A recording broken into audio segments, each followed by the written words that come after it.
projet de loi, et Étienne, écoute bien parce que c'est un truc qui va te faire sauter au plafond. Quand on dit que les riches travaillent pour les riches, moi j'en ai la preuve aujourd'hui. Quand on dit que le gouvernement aujourd'hui ne travaille pas pour le peuple, j'en ai la preuve aujourd'hui. Et je vais vous donner un exemple bien précis, et qui n'est qu'un exemple, encore une fois, factuel. Il y a un projet de loi du gouvernement qui a été déposé pour supprimer toutes les formes de précaution sur les publicités, sur les crédits. Tu sais, aujourd'hui, quand tu fais un crédit, tu regardes le papier et il te donne la somme totale de ce que ça va te coûter. Quand tu fais un crédit de 100 € et que tu sais que ça va te coûter 400 €, tu réfléchis à deux fois. Il y a des petites annotations qui disent « Attention, ce crédit vous engage, vous allez être obligé de le rembourser ».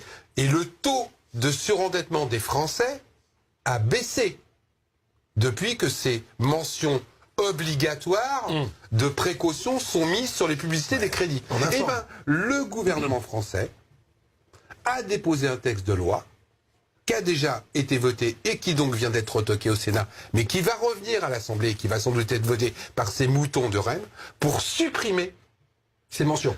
Toutes ces mentions de précaution sur les crédits. Ça veut dire quoi? Ça veut dire que le gouvernement, aujourd'hui, est en train d'instituer un truc d'État pour que les pauvres s'endettent de plus en plus sans s'en rendre compte.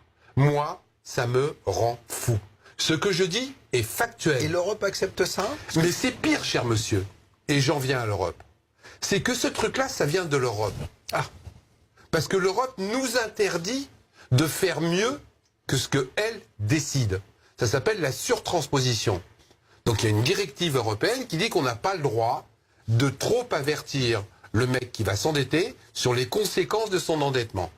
Nous, on avait voté une loi où on avertit un peu plus les individus sur les causes de son endettement. Et bien donc, ils ont institué une directive comme quoi on n'a pas le droit de faire mieux que ce qu'a décidé l'Europe. Amender à ce niveau-là, l'Europe, ça me gonfle. Étienne, quand on vous entendait ça, quelle est votre réaction? Ils sont en train de nous refaire des subprimes. Les subprimes, c'était des techniques qui permettaient de prêter à des gens insolvables, donc des gens dont on savait à l'avance qu'ils n'allaient pas rembourser. On savait qu'ils n'allaient pas rembourser. Et on a fait sauter une à une toutes les régulations qui interdisaient de prêter à quelqu'un qui n'avait pas les moyens de prêter. On les a fait sauter une à une à partir de... c'est Clinton, le principal en fait, qui a fait entrer Goldman Sachs dans le gouvernement américain. Et progressivement, on en est venu à prêter à pas des clochards, mais des gens pas capables de se payer leur maison. Ils vont nous refaire le coup, mais là encore, c'est une conséquence